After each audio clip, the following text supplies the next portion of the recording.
¿Qué tal? ¿Cómo les va? Muy buenas tardes, bienvenidos a este día miércoles que arrancó con mucho frío, pero ahora hay una re linda temperatura, así que vamos a aprovechar ya con lo poquito que falta para meterse en lo que va a ser Semana Santa y el fin de semana largo. Mucha información. Principalmente hay una nueva convocatoria que, si bien no tiene fecha fija, puede ser el lunes o el martes de la semana próxima, del gobierno bonaerense con los gremios docentes. Un tema que desde hace muchísimo tiempo venimos tratando en este programa, que es necesario llegar a una resolución con los chicos en las aulas. Basta de paro, basta de medidas de fuerza que afecten tanto la circulación y la libertad de la gente como los alumnos, pero a su vez hay que escuchar el reclamo de los docentes. Están pidiendo una recomposición salarial. Ustedes los han tenido en este programa, los pudieron escuchar haciendo hincapié en la necesidad de que se reviertan los sueldos por el tema de la inflación, pero también que les devuelvan los descuentos que sufrieron en sus haberes. Este va a ser uno de los temas. Tenemos más cortes en 19 y 45, también en la zona de la municipalidad, porque manifestantes están reclamando por el tema de tierras. En un ratito toda esta información y mucho más. También hablamos de fútbol con Martín Daer. Hola, Martín. Bien, todo muy bien. Me quedaba con el primer tema, que obviamente es el más importante, que tiene que ver con esta reunión que ha anunciado el ministro de Trabajo, Marcelo Villegas, ministro de Trabajo de la provincia de Buenos Aires. Lo que ha trascendido en las últimas horas es que entre el ministro de Trabajo, el ministro de Educación, hablamos de Alejandro Finocchiaro, obviamente la gobernadora de la provincia de Buenos Aires, María Eugenia Vidal, y el ministro de Economía, Hernán Lacunza, van a establecer el día y obviamente la hora para esta reunión que se va a convocar para lunes o martes de la próxima semana. Bien. Y ahí veremos si este conflicto, que ya tiene un largo periodo, se extiende o si finalmente hay un acuerdo entre las partes. Que no quiere decir que esté presente la gobernadora. No, exactamente. Sí van a estar sus funcionarios, como vienen haciendo en cada una de las reuniones que mantienen con los gremios docentes, pero no la mandataria bonaerense. Claro, estos funcionarios que recién mencionaba, junto a la gobernadora de la provincia de Buenos Aires, son los que se estarían reuniendo en las próximas horas para establecer qué día y a qué hora la reunión con los docentes. Imagino también para terminar de definir la propuesta. Pero bueno, esto ya es una cuestión no de la información, sino lo que imaginamos también que van a definir pensando en la reunión para el lunes o para el martes. Bien, y hablamos de fútbol porque jugó el Pincha, mal jugó. Muy mal. Se notó. Un flojo partido. Con el regreso de Juan Sebastián Verón, 42 años, y volvió a vestir la camiseta de Estudiantes en el contexto de la vuelta después de tanto tiempo, de la edad de Verón. Hizo un partido correcto. Hizo un partido correcto. En líneas generales, Estudiantes tuvo un muy mal partido. Perdió contra un equipo que la verdad no mostró demasiado, y me parece que ahí tal vez la mayor preocupación por lo que no hizo Estudiantes y por lo poco que mostró el rival. Estudiantes es, si mal no recuerdo, es la quinta vez que pierde como local por Copa Libertadores. Y perdiendo tan poco contra un rival, insisto, que no mostró demasiado, el balance... Y cómo lo complica, ¿no? Claro, y el análisis es realmente negativo por lo que dejó el partido de ayer y además por lo que se viene para Estudiantes en la Copa Libertadores, porque ha quedado último en la tabla de posiciones y se ha complicado, obviamente, pensando en lo que viene. Va a jugar el próximo miércoles frente a Atlético Nacional de Medellín, que es el último campeón, que no es el mismo equipo, se ha desarmado bastante, ha perdido nombres importantes, pero que obviamente igual es un rival a temer. El próximo miércoles 19:30 vuelve a jugar Estudiantes por Copa Libertadores, ahora lo hará el sábado por el campeonato local. Muy bien, y empezamos a desarrollar la información. Vamos puntualmente a un corte en 19 y 45. Tenga cuidado si circula por esa zona. Son manifestantes con múltiples reclamos. Soy Jesús Nieves, secretario general de la Comisión Interna de UPCN, la Dirección General de Cultura y Educación. Bueno, estamos en plena asamblea discutiendo los pasos a seguir en esta modalidad de reclamo, ya que estamos reclamando lo que nos corresponde por ley, que es el pago de viático, con el valor actualizado, dado que la gestión no lo ha hecho desde enero a la fecha. Y eso ha creado un malestar más que importante en un lugar complejo en donde se hace el mantenimiento de todos los establecimientos educativos de la provincia, teniendo en cuenta también que ya hemos pasado a un inicio de clase, donde hemos cumplido, como nos dice la ley, nuestro trabajo en tiempo y forma. Pero evidentemente la gestión hizo caso omiso al anuncio que ha hecho la gobernadora en diciembre luego del cierre paritario de la 10430, en donde el aumento del viático era inminente y por acta. Y acá seguimos cobrando, nos quieren hacer firmar las planillas de viático al valor de 190 pesos, lo cual nos parece totalmente una vergüenza. Digamos, ¿qué impacto tiene esto en su salario? Total y absoluto, convengamos que acá en la parte obrera el viático prevalece casi el 60-70% del ingreso global de lo que es entre el sueldo y horas extra que tienen los compañeros, y los compañeros además necesitan ese dinero para uso propio, ¿sí? Si a vos te mandan una cuadrilla al interior de la provincia, tenemos un gasto, tenemos hotel, tenemos comida, tenemos nuestras propias herramientas, ¿sí? En muchos casos ponemos nuestros propios vehículos, o sea, estamos teniendo un estado de decadencia y de vaciamiento en la dirección que nos está preocupando. ¿Qué es lo que van a decidir? ¿Qué es lo que van a tratar de determinar en esta asamblea? Y seguramente vamos a determinar una retención de tarea por tiempo indeterminado, con una asamblea permanente, hasta tanto los funcionarios nos llamen, no tan solo a dialogar, porque UPCN es un gremio el cual prevalece el diálogo y el consenso, pero bueno, acá las partes no nos han llamado, en realidad nos han llamado, pero no nos han dado la respuesta, que es sencillo, pagar el viático al valor que corresponde, porque acá tenemos 250 familias que no han cobrado su anticipo de viático en estos últimos 3 meses, sin embargo hemos salido a trabajar poniendo todo nuestro empeño.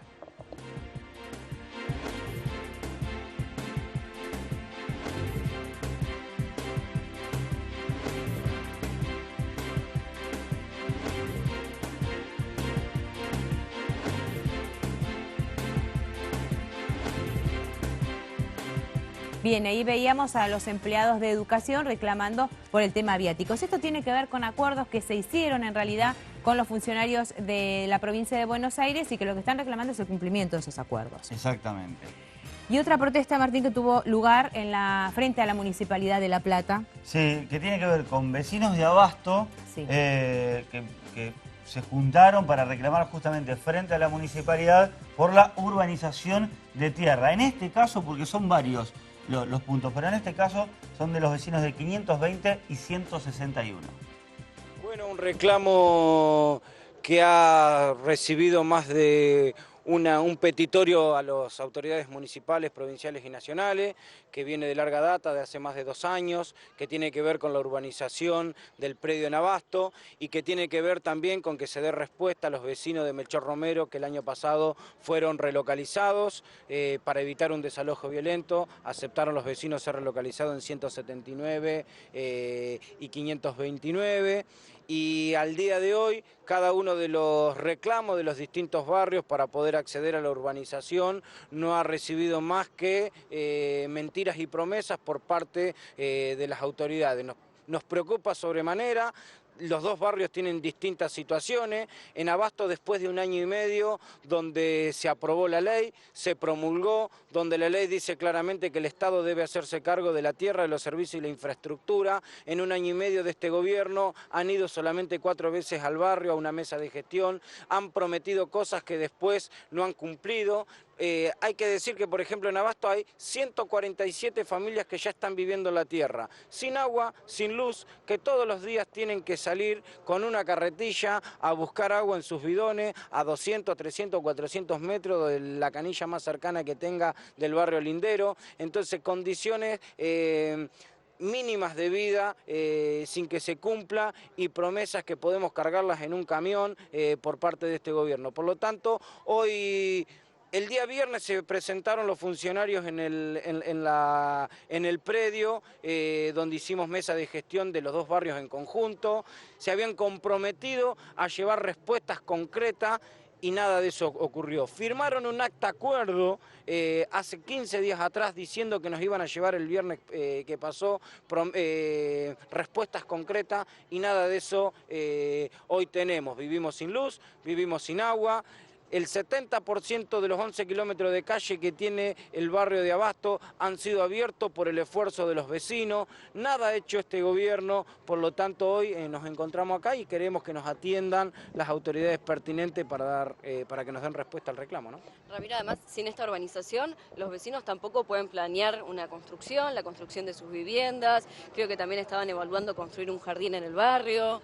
Bueno, efectivamente, nosotros desde el primer día que los vecinos ocupamos la tierra siempre dejamos claro que no queremos vivir en un asentamiento, sino que queremos vivir en un barrio planificado y urbanizado. Para eso se dejó el equipamiento necesario, como vos bien decías, para el jardín, para la salita, para la casa de la mujer, para la sociedad de fomento, para el polideportivo, o sea, en un barrio donde nuestros hijos puedan crecer en la cultura del deporte, en esas condiciones.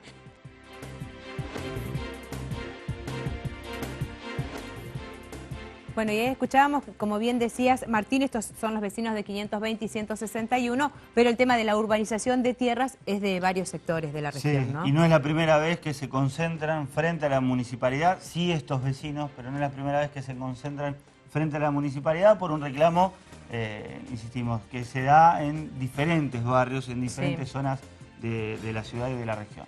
Y vamos con otro tema que, por suerte, hasta el momento no hay faltantes de la vacuna antigripal. Puntualmente para todas aquellas personas mayores de 65 años o las que son consideradas de riesgo. Veamos lo que decían los farmacéuticos.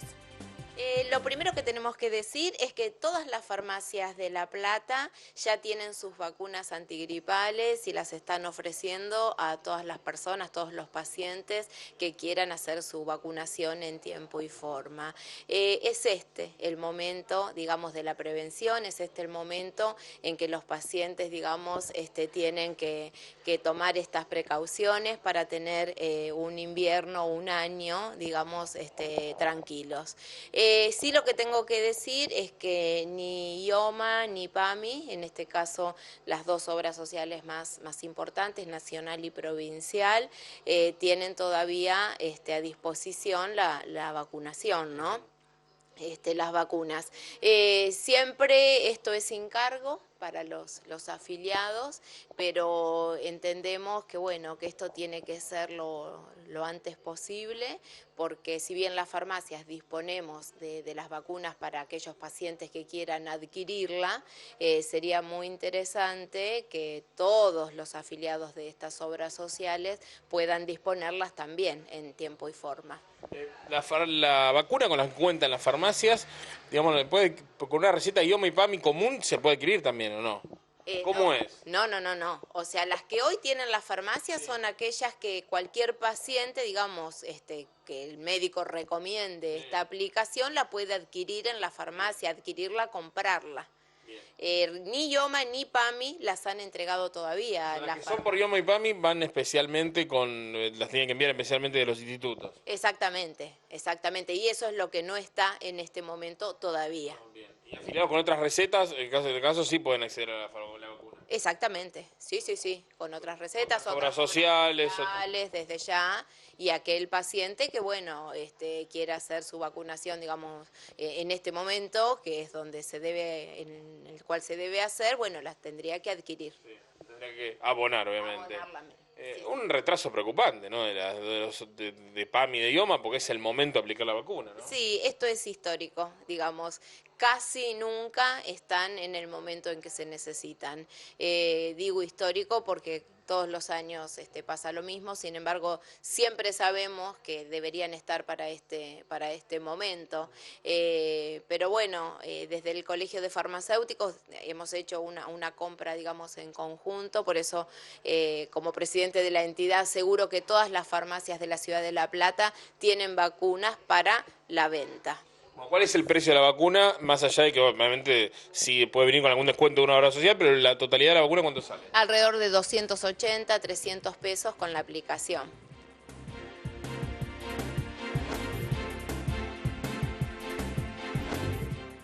Bueno, reiteramos que la vacuna antigripal es para todas aquellas personas mayores de 65 años o que están dentro del grupo considerado de riesgo.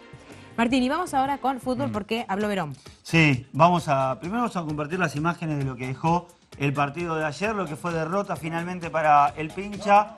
2-0 frente al Barcelona. Vamos a ver lo que ha dejado un encuentro que lo complica a Estudiantes de cara a lo que viene. Ahí la imagen de Juan Sebastián Verón, la vuelta a vestir la camiseta, justamente presentando la camiseta alternativa. Reclamaban penal, había un agarrón, pero si te agarran no te caes para adelante. Aprovechaba el Chavo de Sábato, tampoco se quedó mucho en la queja. Remate de Verón que se iba desviado en un partido con ocasiones para los dos lados, tanto para el Barcelona de Guayaquil como para Estudiantes. Aquí una muy clara que tuvo el conjunto ecuatoriano en los primeros minutos, y ya nos vamos al segundo tiempo donde iba a aparecer Mena para aprovechar el error de Mariano Andújar. La salida floja, intenta meter el puñetazo, no llega, la pelota queda boyando dentro del área chica y es Mena el que ponía el 1-0. Otra situación, inmediatamente después del gol del Barcelona llegaba otra situación para el equipo visitante. Esta fue muy buena, de Toledo, el remate de zurda, se va desviada. Toledo que ingresó en el segundo tiempo. Aquí vemos la salida de Verón, el ingreso de Bautista Cassini. 60 minutos para Juan Sebastián Verón en un correcto partido. Pero luego iba a tener una mala noticia. El pincha, durísima la entrada de Sebastián Dubarbier. Estaba amonestado, doble amarilla y expulsión. Dura patada arriba, a la altura de lo que llamamos el muslo derecho, doble amarilla y se iba expulsado. Tremenda la respuesta en esta de Mariano Andújar, que evitaba lo que hubiese sido el segundo, y esta fue muy clara. Tuvo la chance el Chavo, el capitán, de cabeza para marcar la igualdad. La imagen de Verón en el banco de los suplentes. Otra para Estudiantes. La baja Toledo, recibe el pase, la media vuelta, lo alcanzaban a cruzar justito. Ahí lo vemos. Al delantero recibiendo el pase del uruguayo Aguirre Garay, que también había ingresado en el segundo tiempo, y el palo, le decía que no. El palo izquierdo, estaba parado el arquero. No parecía ser la noche de Estudiantes, que más allá de haber jugado mal, tuvo lo suyo para conseguir aunque sea el empate, pero sobre el final, ya con un Estudiantes arriesgando y yendo a buscar la igualdad, dejaba espacios de contra. Y Nahuel Pan, un argentino que supo vestir por mucho tiempo la camiseta de Nueva Chicago, definida de zurda, para poner las cosas 1-1. Y el resultado final entre Estudiantes y Barcelona queda en la última, el 1-1, perdón, el 2-0.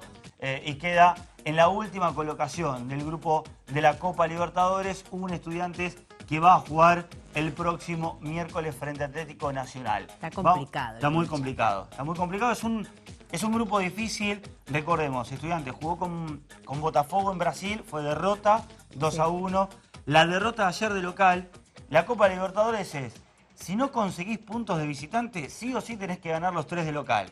Y ver por lo menos un puntito de visitante. Bueno, la ecuación ahora no le cierra a Estudiantes. Tendrá que conseguir mucho más que un punto de visitante porque ya perdió el primer partido local.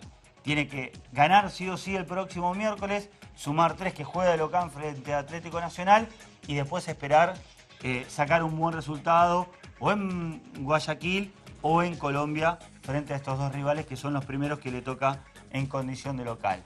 Vamos a escuchar la palabra de Juan Sebastián Verón haciendo un análisis y un balance de lo que fue la derrota de Estudiantes, pero también su regreso. Bueno, dolor. Son cosas que están en el fútbol y que pueden parar. La realidad que para muchos es la primera experiencia en la Copa Libertadores y eso obviamente que tiene un peso, pero creo que se hizo un buen partido, los chicos hicieron un gran partido, un gran desgaste aparte. Pero bueno, esto sigue, así que nada, hay que ya pensar en lo que viene. Por lo que ha ajustado hasta aquí el equipo, que no tiene puntos, sentí que es el momento tal vez de tranquilizar, de hablar, de seguir laburando. Matemáticamente hay muchas chances de que el equipo pueda revertir esta situación. Y bueno, o sea, esto acá podés clasificar como no, Nosotros obviamente, y me parece que es apostar a un proceso que viene ya de hace tiempo, donde tenés muchos chicos en el crecimiento, la experiencia para lo que viene va a servir, pero está claro de que hay que seguir jugando, hay que seguir compitiendo, porque todavía no está cerrado, está abierto. Obviamente que nos duele perder, pero bueno, está y tenemos que pensar en lo que viene. ¿Cómo te sentiste la última? Bien, bien, bastante bien. No sé cómo vienen ustedes, pero bastante bien. Bien. Qué increíble, 42 años tiene Verón.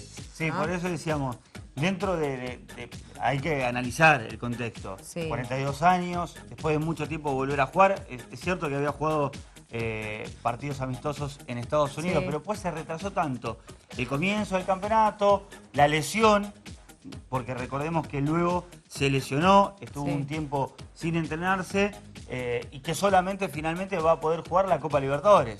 Fue solo inscripto en la Libertadores, Verón, por eso no hay que pensarlo en el partido del sábado frente a Newell's, sí en el partido del miércoles que viene ante Atlético Nacional. En ese contexto hizo un partido correcto, Verón, es un buen partido, pero bueno, la edad pasa para todo y mucho, obviamente sí. que influye, por algo jugó 60 minutos, si no... en otro momento, Verón no sale, bueno, es una obviedad, ¿no? No sale, Sí, no sale ni de casualidad. Pero está claro que el rigor físico se siente también. Pero ayer hizo un partido correcto. Estudiantes jugó mal, jugó muy mal. Todo el equipo, Todo que es el otra equipo. cosa. Bueno, Martín, nos vamos a una pausa muy cortita y en el próximo bloque, que ya está en nuestros estudios, Oscar de Isasi, que es el secretario general de ATE Provincia y también de CTA Autónoma, para hablar, porque ellos también están en conflicto con el gobierno de la provincia de Buenos Aires por el tema salarial. Ya venimos.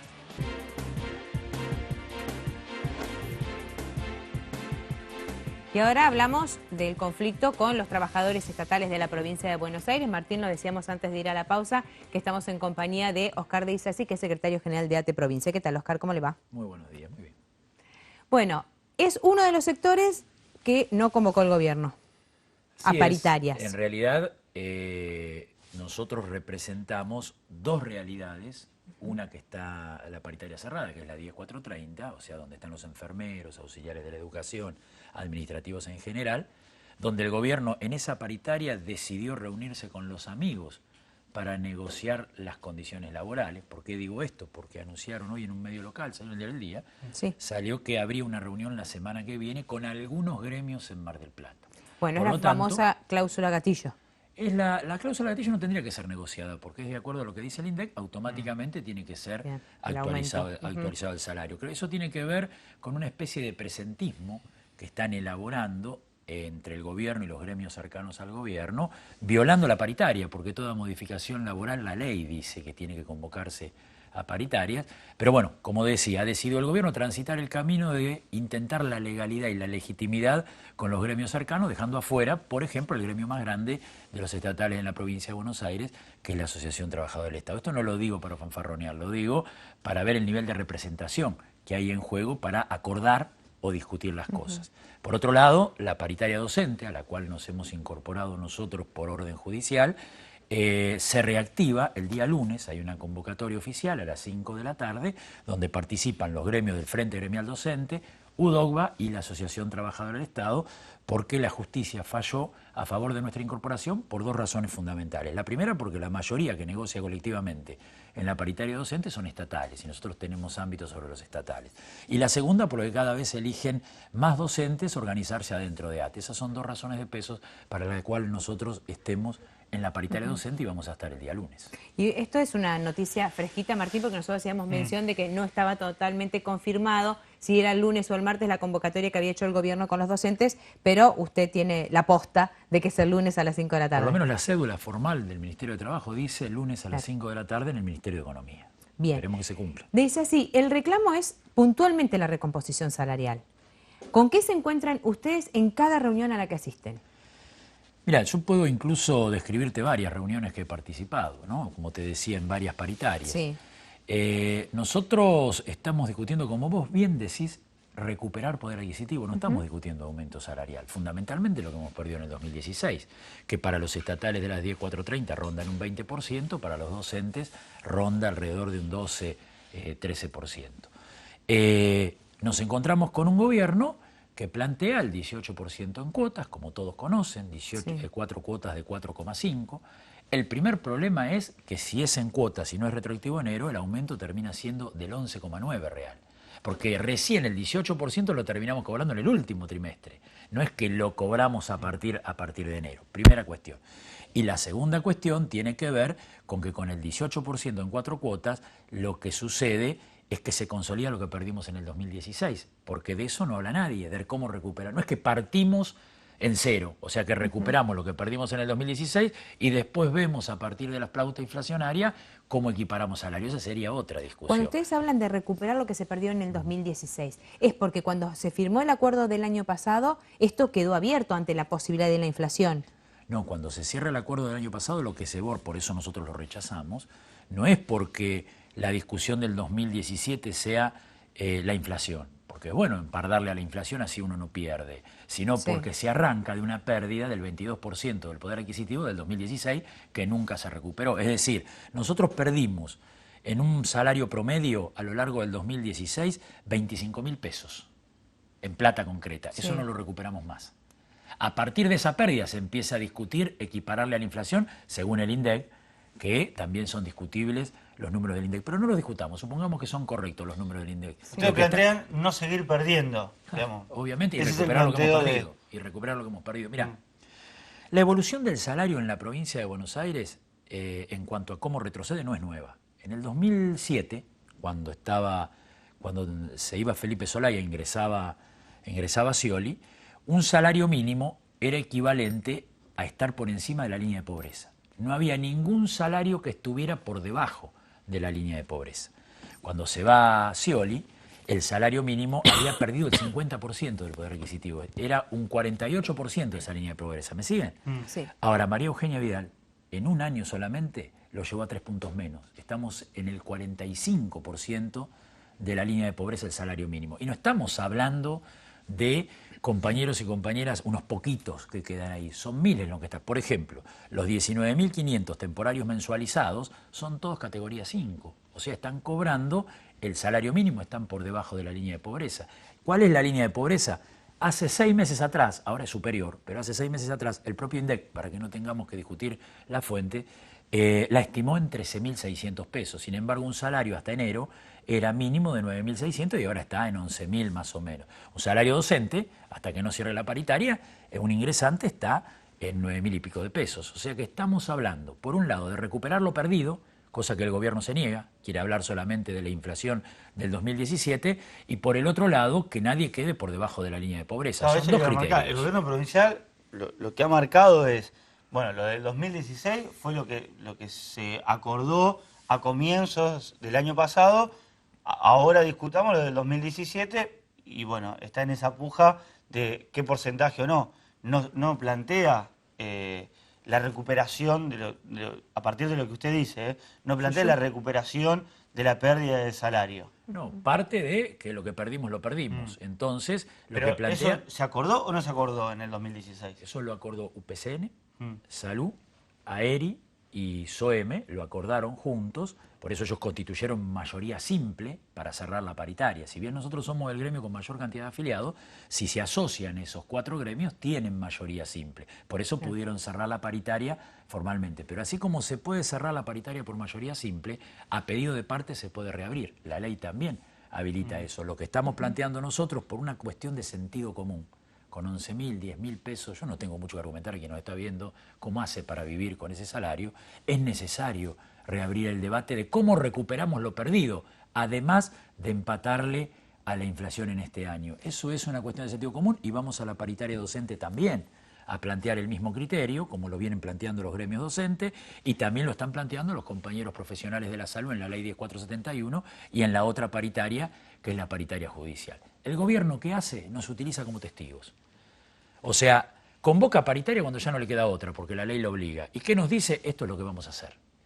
Porque más allá de la sonrisa con que se plantea la gobernadora o de la performance con que se ven los medios, lo cierto es que lo que hacen es anunciar, no tienen margen de negociación. Sino, con todo este conflicto no podemos estar hablando después de meses que hay un punto solamente de diferencia entre la oferta original. 18 y 19. Del 18 al 19%. Ahora dicen que sería superadora.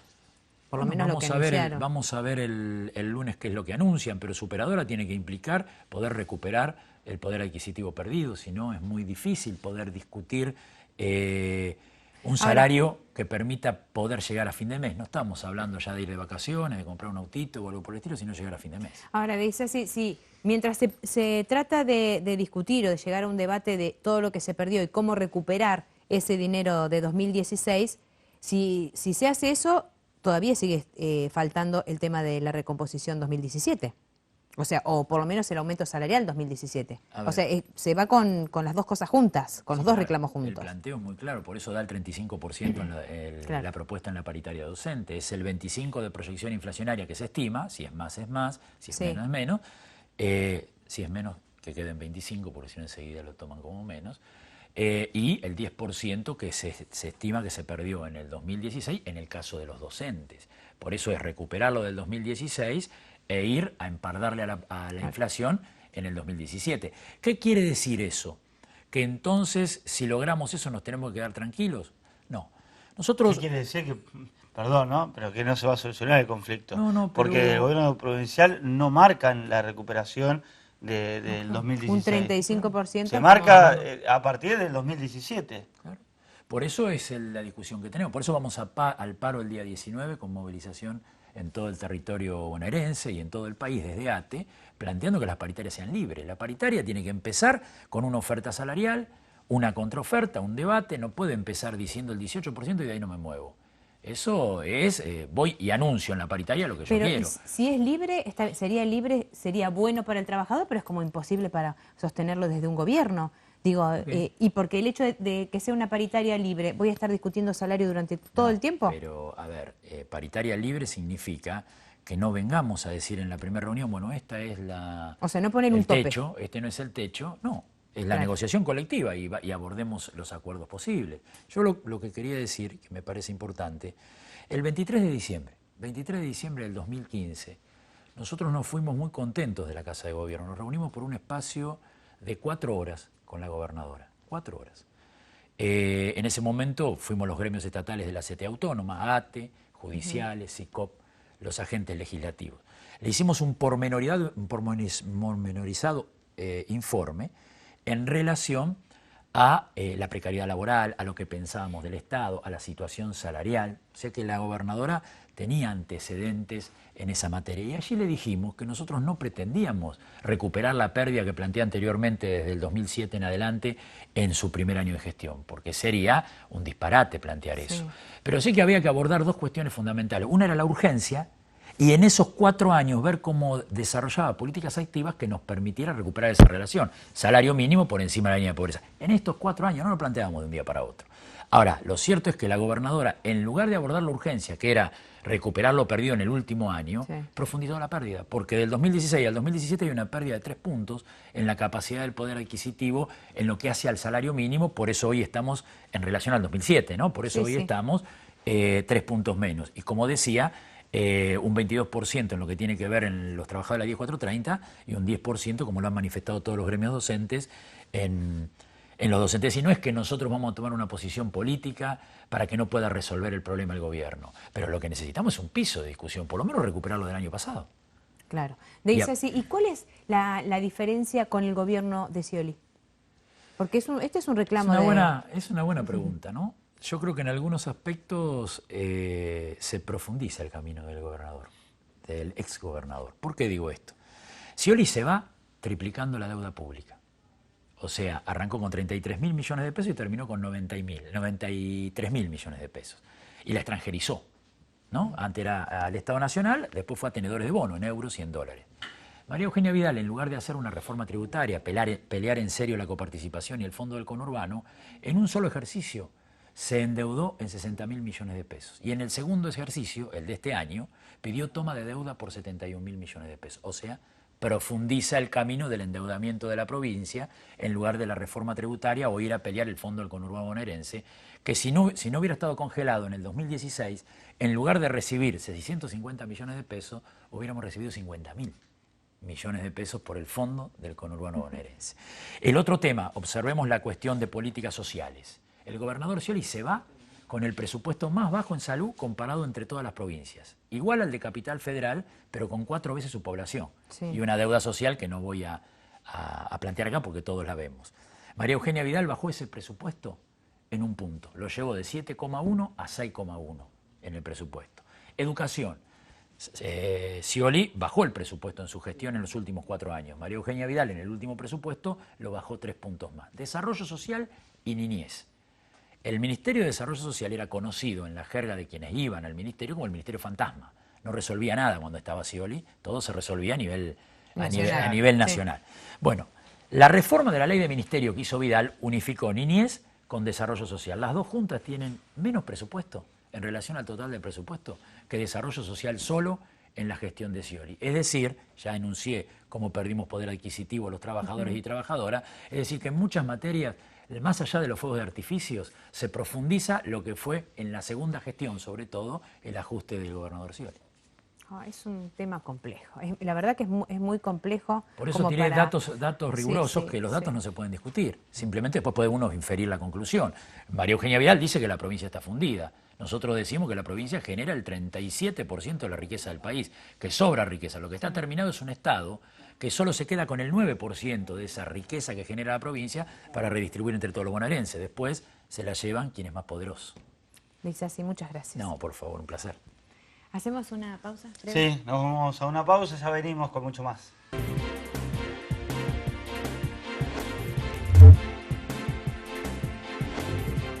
Nos metemos en la información deportiva, en este caso para hablar de la selección argentina. Lejos de pensar en todo lo que se viene en cuanto a lo positivo y al recambio que se habla mucho en la Asociación del Fútbol Argentino, empiezan a surgir los primeros inconvenientes. Ya vamos a escuchar en un ratito lo que fue la conferencia de prensa de Edgardo Bauza, ayer despidiéndose de la selección argentina. Pero hace algunas horas nada más, hoy tempranito, en la Asociación del Fútbol Argentino se encontraron con un comunicado del Sevilla de España, que marca, entre otras cuestiones, que a partir de los rumores que indican de una posible reunión del presidente de la Asociación del Fútbol Argentino, Claudio Chiquitapia, con Jorge Sampaoli, quien es el actual técnico del Sevilla, con quien marca el club que tiene contrato hasta junio del 2018, y ante las declaraciones de este mismo que se le atribuyen al presidente de la asociación, marca el Sevilla la intención de mantener una reunión en España. Ha remitido hoy que manifiesta que consideraría una falta de respeto al tiempo que inaceptable cualquier reunión o contacto destinado a que el entrenador proceda a la ruptura contractual de este club, el Sevilla, y que por tanto no dudará en hacer valer sus derechos. Algo que en principio como mínimo hace ruido este comunicado del Sevilla. Hay algunos que indican que la muy buena relación que existe entre el presidente de Sevilla y Daniel Angelici, que de hecho no hace mucho tiempo se vieron en Capital Federal, sería hasta una cuestión de un acting. El presidente de Sevilla resguardando los intereses de su club y obviamente esto pensando en el futuro, la Asociación del Fútbol Argentino haciendo activa la cláusula de rescisión del contrato del actual entrenador del Sevilla para poder contar con el nuevo técnico en el seleccionado nacional. Veremos qué es lo que demandan en los próximos días y cuál es la verdad. Lo cierto es que el Sevilla ha sacado este comunicado en repudio ante las versiones que indican de una reunión de Claudio Chiquitapia con su entrenador Jorge Sampaoli. Vamos a compartir ahora las palabras de Edgardo Bauza. Se anunció como una conferencia de prensa y en realidad fue un comunicado porque no existió la posibilidad de hacerle preguntas al que es ya hoy el ex entrenador de la selección argentina. Fue una experiencia maravillosa la que tuvimos todo el cuerpo técnico. Hemos tratado de hablar con casi todos los jugadores, lo hemos hecho. Los que quedan vamos a terminar entre mañana y pasado para saludarlos. Pero bueno, quiero primero agradecer a mucha gente la posibilidad que he tenido de poder tener la gran distinción de poder dirigir a la selección argentina. Bueno, tratamos de hacer como lo he hecho en todos los equipos donde he trabajado, de la mejor manera que podíamos, con algunos inconvenientes al principio, pero lo fuimos mejorando, la comunicación más que nada con los jugadores, poco tiempo de trabajo, pero bueno, resultados que algunos fueron buenos y otros no tanto. Y está hoy en una posición que yo creo que Argentina va a clasificar al Mundial. Pero bueno, quedan 4 partidos importantes y lo van a hacer. Y por último, al presidente, que fuimos muy francos a la hora de juntarnos y de hablar, a donde cada uno virtió su posición, y he tratado de facilitar en todo lo que hemos podido para que él pueda encaminar bueno, sus ideas junto a toda la comisión directiva. A Marcelo, obviamente, que ya lo conocía, un agradecido porque siempre estuvo muy cerca mío y ayudó para que este proceso, que fue corto, pero que bueno, está ahí en la pelea, vuelvo a repetir, creo que con todas las posibilidades de poder clasificar. Pero no me quiero olvidar de los jugadores, que le quiero agradecer a ellos, como se los he dicho a cada uno de los que he hablado, que son los mayores responsables de esta posibilidad de que Argentina tiene para clasificar. Jugadores que yo creo que muchos no valoran todo el sacrificio que hacen.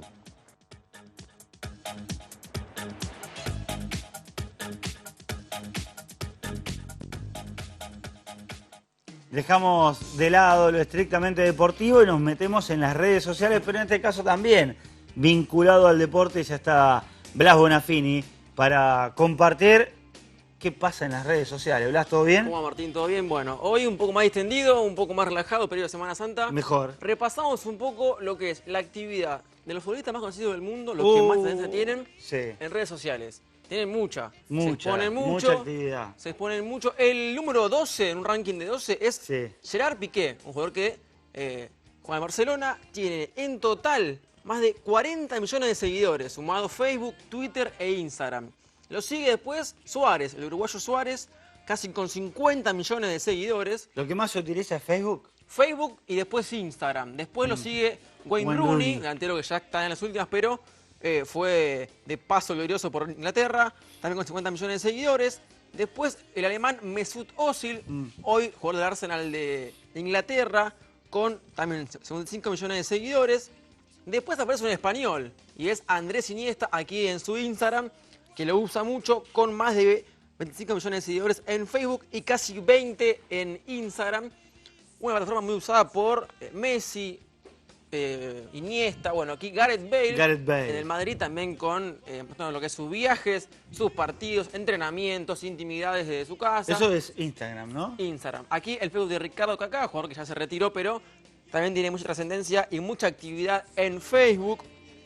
En el puesto 5 aparece Ronaldinho, el jugador alegre, que hasta vende su jueguito de PlayStation en Instagram con más de 70 millones de seguidores. Casi tan crack Instagram, fuera de la cancha como dentro de la cancha. Sí, el mejor de todos. Otro inglés, en este caso, David No Beckham. digo lo mismo de Beckham. ¿Qué? ¿No le gusta Beckham? No, sí, pero Ronaldinho es crack en todo sentido. Sí, y después, bueno, Beckham aparece el nuestro Messi. Leo Sí. Messi, argentino, con más de 150 millones de seguidores en todo lo que es Facebook, Twitter e Instagram. Y número 2, manero, patriota en Barcelona, Neymar Jr. también. Neymar tiene más que Messi. Sí, usan mucho el Instagram, Neymar, antes de cada partido.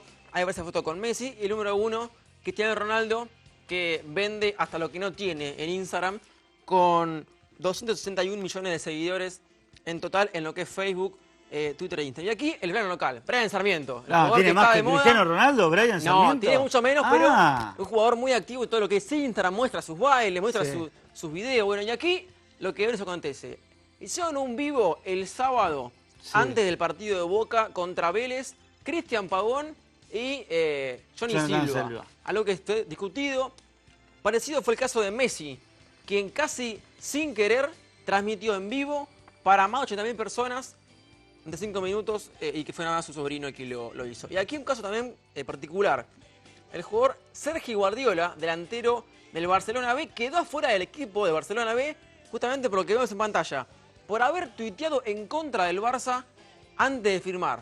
¿Antes de firmar? Antes de firmar. Ah, pero años antes, años. años antes había hablado bien del Madrid, hincha del Madrid, pero bueno, no pudo contenerse y le dieron de baja. Solamente duró en el Barcelona 8 horas. Hay que borrar todo, Hay que borrar todo. Duró en el Barça apenas 8 horas, así que el jugador delantero tuvo que quedarse con las ganas de jugar en el Barça por, bueno, sus deslices en lo que es redes sociales. Aquí en el plano local, Brian Sarmiento es el más lidera el ranking de Facebook, Instagram, jugador discutido, pero lo que es Instagram tiene bastante banca. De hecho, los jugadores de Lanús, que en el último clásico Lanús le ganó a Banfield, no este fin de semana, sino el anterior, le dedicaron la victoria a Brian Sarmiento porque tiene como una frase, estoy activo, estamos activos. Y él respondió después. Él nunca se calla. Brian Sarmiento respondió después. Pero bien, no. Sí, no, en un tema de cordialidad, Lanús se mofó justamente de esa frase que usa él para el triunfo en el clásico. Brian Sarmiento, que nunca se calla, le respondió después con otro video, pero bueno, es parte de lo que es el mundo de redes sociales. Hicieron un bailecito los jugadores de Lanús en el vestuario y con la frase esta, estamos activos, que es la frase que utiliza siempre Brian Sarmiento. Con el último tema me enganché con lo que puso Sergi Guardiola. Acá ha pasado un montón de veces de jugadores que empezaban a ser sondeados por algunos clubes y que en algún momento habían tuiteado en contra de, por ser hincha del rival de toda la vida, y que frenaban las negociaciones, o por lo menos era un quiebre porque hoy trasciende muy rápido y después se hace muy complicado recuperar o tener el cariño de la gente. De hecho, aquí había firmado, ya había ido la foto, la presentación, acá todo, peor, y después se descubrió que era hincha del Real Madrid y que había tuiteado fuertemente en contra de su club, así que bueno, un desliz que le costó el trabajo a Guardiola. A Guardiola, se quedó sin club. Gracias, Blas. Por nada, hasta la próxima. Blas Bonafini metiéndonos en el mundo de las redes sociales, en este caso vinculado al deporte, que van siempre de la mano. Bien, y estamos con Pedro Perrota, que él es el presidente de la ONG Corazones Azules. ¿Qué es lo que hace? Ahora nos va a contar, pero es prevención, es bajar el tema de la seguridad vial a las escuelas para que los chicos tomen conciencia y se eviten los accidentes de tránsito, que lamentablemente nuestra región está encabezando el ranking de los accidentes fatales en lo que tiene que ver a nivel nacional, ¿no? ¿Qué tal, Pedro? ¿Cómo te va? Muy buenas tardes. Buenas tardes, Sandra. Gracias por venir. Gracias a ustedes por recibirnos. Bueno, contanos cómo se empezó a formar, porque hace pocos meses que está Corazones Azules en nuestra ciudad. Nuestro país. En realidad, Corazones Azules se inicia en Ecuador en el año 2004, cuando un policía nacional, que es un ingeniero en seguridad vial, que se llama Juan Zapata, se le muere un nene en sus brazos y bueno, la hermanita muere a las pocas horas porque le había llegado el accidente. Y inicia una campaña con la Policía Nacional donde a lo largo de un año, digamos, con el accionar de las redes y el compromiso de muchas entidades, lograron bajar el 18% de la cantidad de muertes por accidente de tránsito. Y bueno, año a año lo van bajando. Eso se replicó en Chile, en Uruguay, en Perú, en Colombia. En México, justo al mismo tiempo que lo trajimos para nosotros a Argentina el año pasado, ahora en Brasil y está en Panamá y en algunas provincias de España también. La campaña es, digamos, nosotros decimos que es muy honesta porque nosotros no hacemos asesoramiento a las víctimas, simplemente somos un grupo de profesionales que por suerte no somos familiares de víctimas, lo tomamos desde ese lado, entonces le damos una visión mucho más educativa y nos dedicamos netamente a la prevención y a la educación. Lo encaramos desde enero de este año como una campaña de concientización vial. Estamos en una ciudad, somos platenses, y estamos en la ciudad con el mayor índice de mortalidad a nivel nacional. Sabemos que la que más muertes tiene es Santa Fe, pero en relación habitantes con muertes, nosotros somos los que tenemos el índice más alto. Lamentablemente, ¿no? ¿Qué descubrimos? Bueno, nos estamos asesorando por personas destacadas en el tema a nivel internacional, por organizaciones internacionales. Tuvimos la posibilidad de viajar y formarnos. Y estamos haciendo lo más sencillo, ir a trabajar con los chicos, eligiendo el camino más corto y el más largo, que es la educación.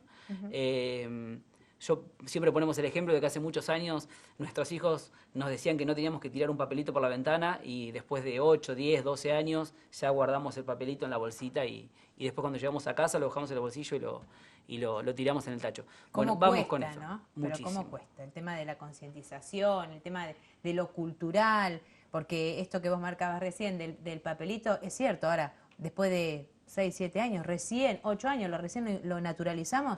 Por eso nosotros decimos que elegimos rápido, ¿no? el camino más corto y es Y el más largo a la vez porque tal nos cual. cuesta.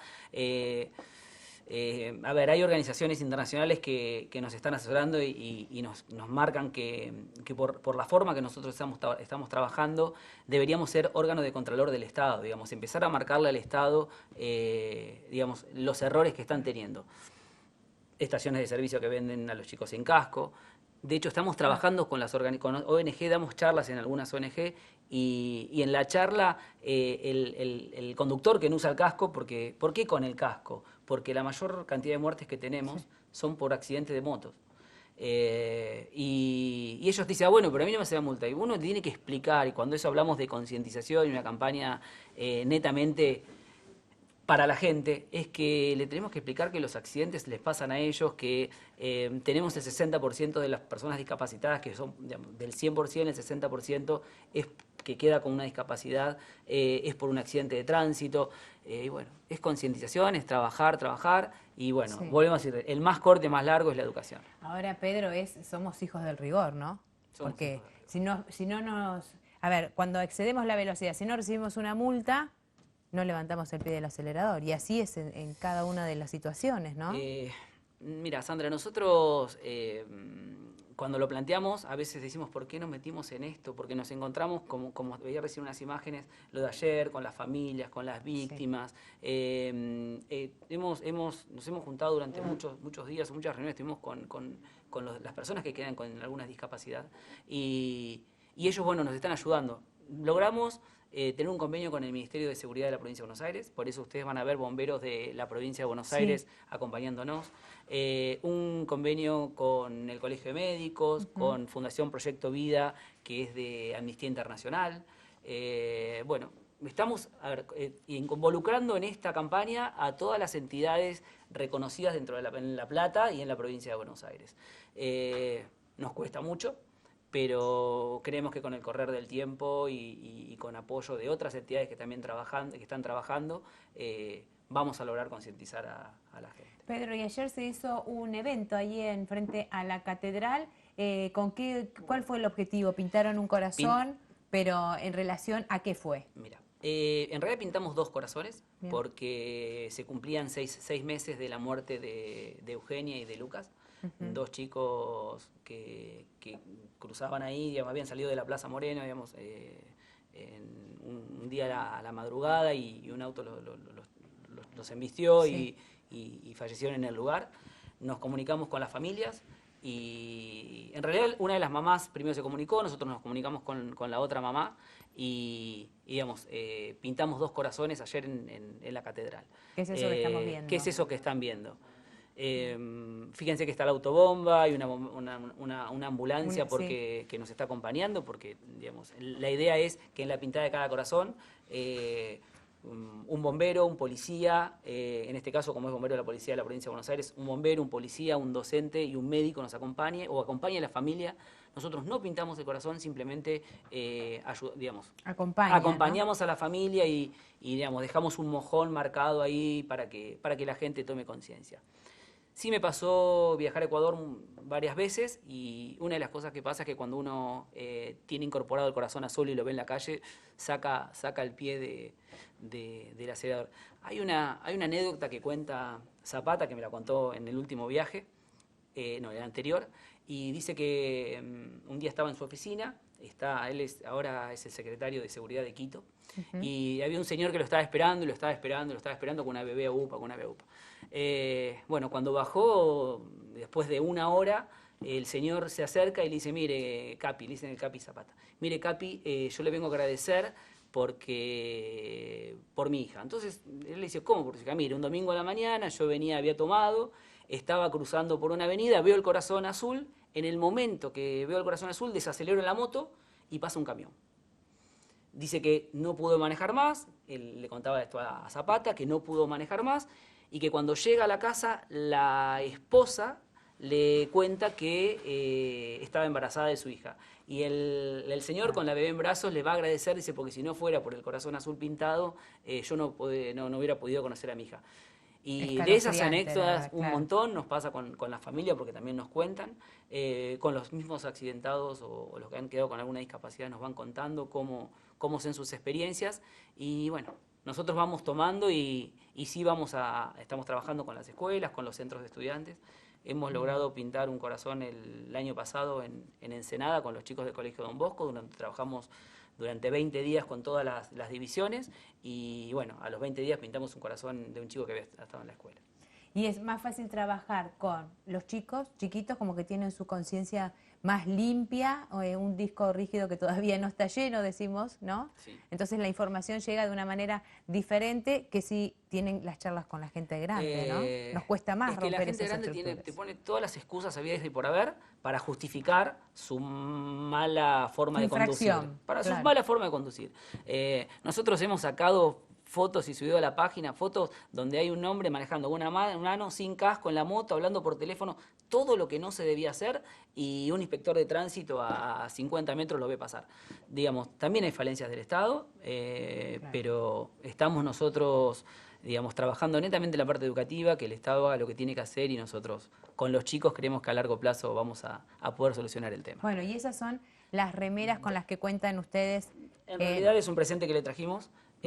Con el logo de corazones azules y bueno, lo mismo que le decimos a la gente que nos acompaña todos los días es que nos ayuden a difundir la campaña, que es lo que vamos a necesitar. Es importante, ¿no? A ver si ahí se puede ver bien. Son las chombas y ahí lo vemos con Corazones Azules Argentina. ¿No? Concientización. Ese es el tema, ¿no? Sí. Pedro, muchísimas gracias. Gracias, Sandra, a ustedes y bueno, muchas gracias por estar acá. Hacemos una pequeña pausa y ya venimos.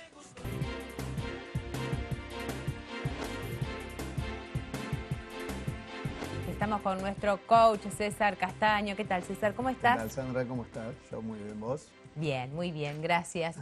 Y con un tema que la verdad que tenemos que prestar más atención, que es el poder de la palabra. Y sí. Eso de que uno habla sin filtro, ¿no? No siempre es bueno. No siempre es bueno, claro que sí. Ni es sano. ¿Cómo deberíamos enfocarnos en este tema?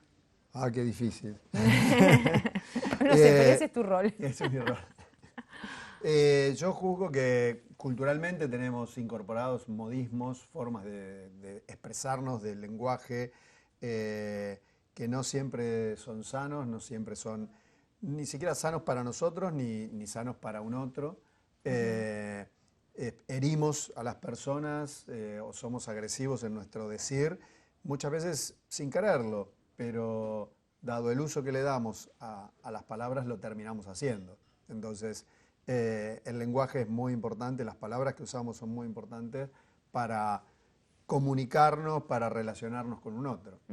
Vos hablabas de que hay palabras que depende cómo las decimos, hieren. Y si nosotros utilizaríamos la parte amable cuando queremos decir algo que nos molesta, no sé si el término es amable, corregímelo, ¿caería de otra manera o se recibiría de otra manera? Y obviamente que, digamos, en el lenguaje, cuando nosotros hablamos, está manifestada nuestra emoción, en primer lugar. El tono de voz muestra la emoción en la que nos encontramos. Si nosotros ya desde la emoción, más allá de la palabra que utilicemos, estamos manifestando enojo o reaccionando frente al otro o de pronto diciendo palabras que hieren, insultando o juzgando al otro, a la otra persona, sin duda que todo eso se manifiesta en una relación no del todo sana. César, ¿cómo afecta nuestra mente, el cerebro, una palabra dicha con enojo, como bien lo marcabas recién, y una palabra dicho con amor. Ujú. ¿Cuál es el disparador que provoca?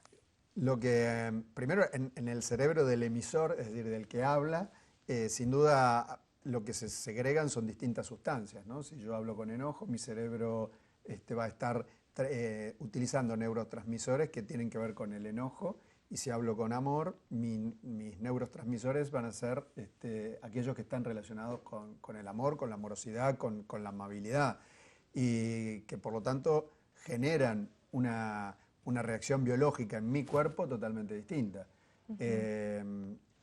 Y lo mismo le pasa al otro. Digamos, cuando yo me estoy refiriendo a un otro, si yo lo trato desde el enojo, el otro puede reaccionar seguramente desde un lugar de emociones que son llamadas negativas, ¿no?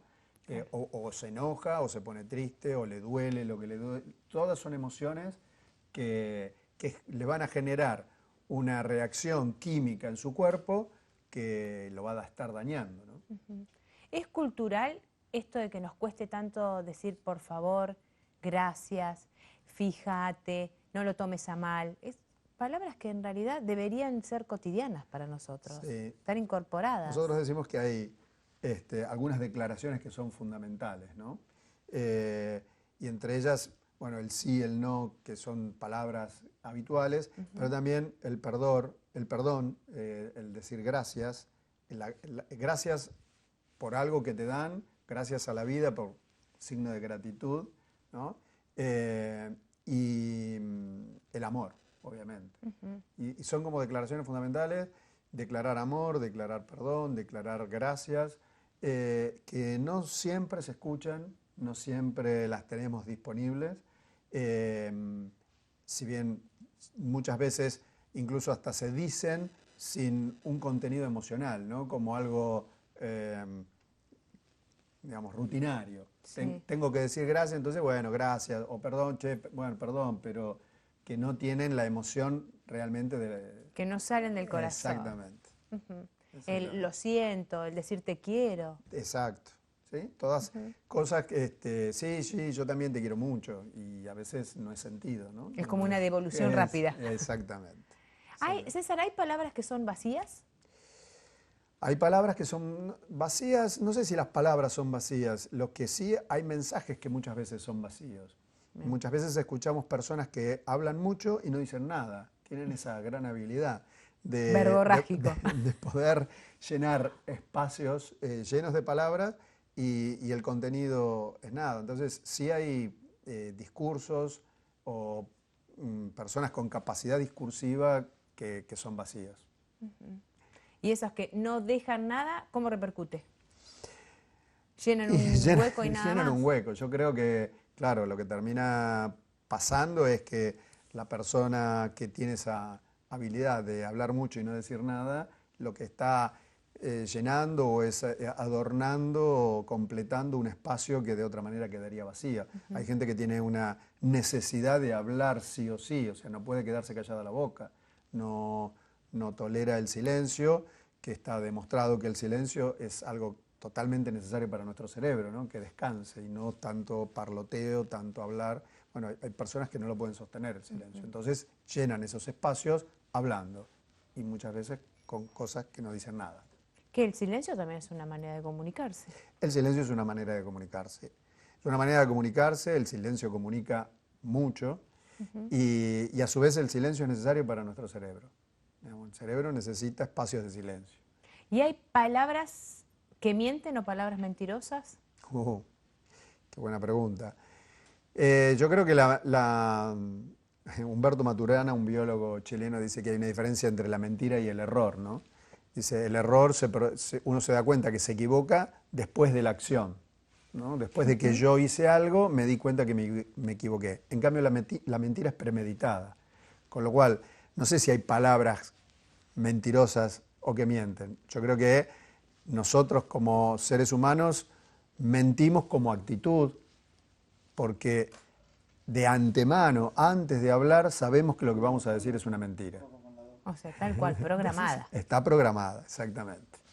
Y desde el coaching, ¿cómo se trabaja? En este sentido, ¿no? de que la gente tenga en cuenta el poder de la palabra? Mirá, Principalmente las mujeres, que dicen que nuestra lengua dispara, ¿no? no sé, no quiero ponerlo en términos de género. No quiero ponerlo en términos de género, pero por un lado, desde el coaching hablamos del habla responsable, que quiere decir hacerme cargo de todo lo que yo digo y no utilizar palabras generales, ¿no? El nosotros, el ninguno, donde parece que metemos a todos en la bolsa como si todos pensáramos lo mismo o todos creyéramos lo mismo y que no es así. Entonces nos escondemos atrás de la generalización y no nos hacemos cargo de el yo, ¿no? Lo que yo quiero, lo que yo me digo, lo que yo pienso, lo que yo creo. Y entonces ahí el lenguaje pasa a ser muy impersonal, o el hablar de uno. Y nosotros desde el coaching preguntamos, ¿y quién es uno? 1, 2, 3... ¿no? Atrás del uno me escondo yo, ¿no? Lo que me pasa a mí, lo que yo quiero, lo que yo necesito. Y entonces la manera, ¿cuál sería? Yo pienso. Exactamente, yo pienso, yo creo, yo quiero, yo necesito. No es que todos necesitamos, porque nosotros necesitamos, utilizamos eso, o nosotros queremos, o nosotros pedimos. Y es como que tiene épocas esa generalidad. Sí, están culturalmente muy enquistadas en nuestro lenguaje, entonces es muy difícil poder cambiarlo. Como siempre hablamos, es cambiar un hábito. Entonces necesito estar atento a mi lenguaje para estar atento a qué palabras utilizo y en este caso hacerme cargo de esas palabras, ¿no? De hacerme cargo de mí, de lo que yo quiero, de lo que yo pienso, de lo que yo creo. Y por otro lado hay palabras que también... digamos, desde nuestra mirada, no están buenas, como por ejemplo el pero, ¿no? Cuando yo te digo, ay Sandra, sos tan linda, pero, y ese pero invalida todo lo dicho anteriormente. Entonces, lo que mostramos o lo que queremos que el alumno, el aprendiente se lleve, es cambiar el pero por el y. Y a veces suena raro, porque es, sos linda y enojosa, por ejemplo. Entonces, pareciera como dos cosas que son incompatibles. Pero el y suma, el pero invalida. Y el y es como que une. El y une. Aunque lo que digas antes y después del y parezcan incompatibles, termina uniendo. Porque suma, es esto y esto. Sí, está bárbaro. En cambio, el pero es esto, pero esto otro. Entonces, estuvo bueno, pero le faltó, exacto, ¿no? Exacto. Siempre está el Siempre pero ahí está dando el pero. vueltas. Como esa sensación de insuficiencia. Claro. Nunca alcanzamos la meta, ¿no? Entonces es, sí, todo bárbaro, pero... Es un limitante personal. Un limitante personal, un limitante hacia el otro. Cuando le decimos a nuestros hijos, sí, el 8 está muy lindo, pero podrías haberte sacado 10. Entonces estamos invalidando totalmente. César, muchas gracias, la verdad que está bueno. Hay que prestar atención. Necesitamos estar atentos. Sí. Felices Pascuas. Gracias igualmente a todos. Hacemos una pausa cortita, para que ya acá, ya venimos.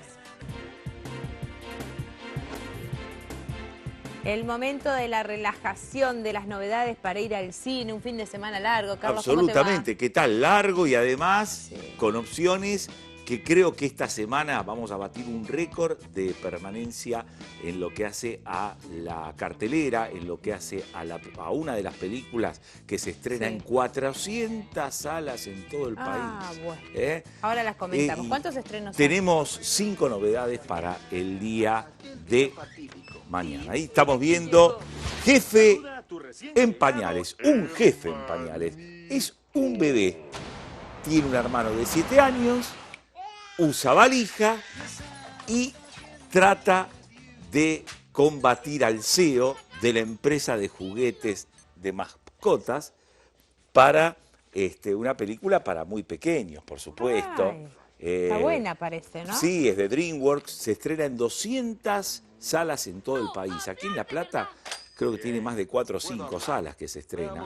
Es realmente una película para toda la familia, del universo Pixar, y sobre todo con mucho ingenio, como para que los grandes no se queden afuera.